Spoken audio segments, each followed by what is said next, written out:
සුබ දැසනක් වේවා සියලුම දෙනාට. අද ඔබ වෙත මම මේ වීඩියෝවෙන් ගෙන එන්නේ ගෙබිඳුලට මල් පමණක් නොවේ අපිට අවශ්‍ය පළතුරු උනත් අපිට ගෙබිඳුලේ වගා කරගන්න පුළුවන්.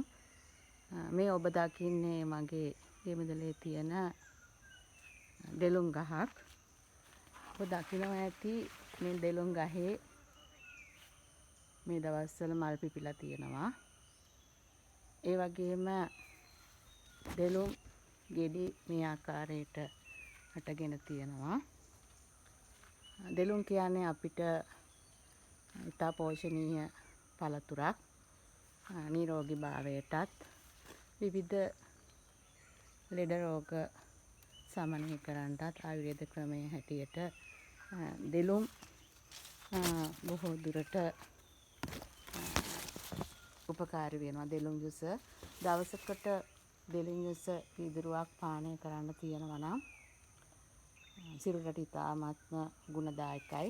ඔබ දකින්නේ මේ දෙලුම් ගෙඩියට පැමිණලා තියෙන මේ වර්ෂාවත් එක්ක දෙලුම් ගෙඩි මේ වගේ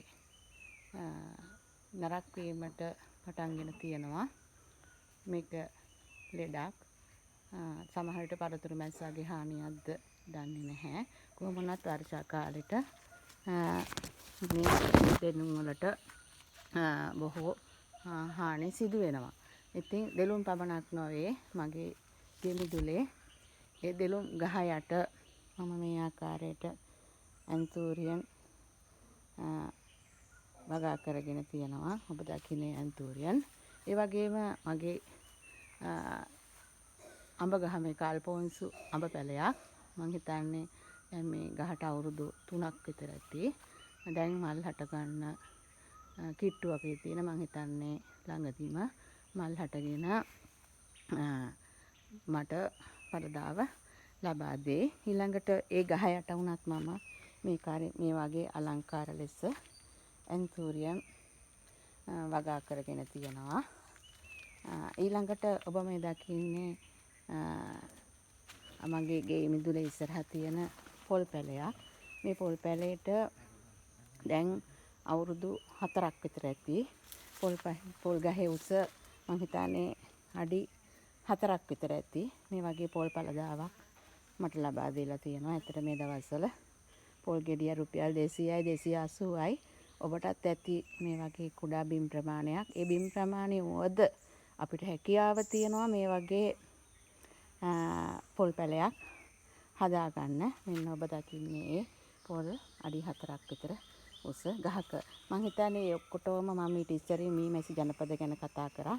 ඒ අතරේ මගේ මීමැසි ජනපදයක් මේ ආකාරයට තියාගෙන ඉන්නවා. ඉතින් මං හිතන්නේ මගේ මේ යහළුවන් ටික මට ගොඩාක් උපකාරී වෙනවා මගේ මේ මං හදන පැලවල අස්වැන්න ලබා දෙන්න. ඉතින් ඔබටත් යම් කිසි පොඩි ඉඩ ප්‍රමාණයක් ඔබ මේ ගෙබිඳුලේ තියෙනවා නම් ඔබට හැකියාව තියෙනවා මේ වගේ පොඩි කොටසක මේ විදිහට පළතුරු ගහක් ඊළඟට පොල් පැලයක් ඒ වගේම මල් මේ ආදිපොට අපි එක දෙයක් ගැන නෙවෙයි අපිට බොහෝ වෙලාවට පුළුවන් වෙන්න ඕන හැකියාව තියෙන්න ඕන අපිට අපේම දේ අපිට අවශ්‍ය දේ අපිට නිතර අවශ්‍ය දේවල් අපිටම හදාගත්තොත් අපේ ආර්ථිකයත් බොහෝ වෙලාවට ශක්තිමත් වෙන්න පුළුවන්. ඉතින් විශේෂයෙන්ම මේ අද මම ඔබට ගෙන ආවේ ඒකයි මේ මල් පමණක් නෙවෙයි අපිට මේ පළතුරුත් හදා ගන්න ඕන නම් ඇත්තටම ඒක ගොඩාක් මහ උපකාරී වෙනවා. ඉතින් නැවතත් ඔබ DE plant එකකින් නැවත වීඩියෝ එකක් රැගෙන එන්න. ඒත් එක්ක ඔබ සැමට තුරුණුවන් සරණයි පරිස්සමෙන් ඉන්න.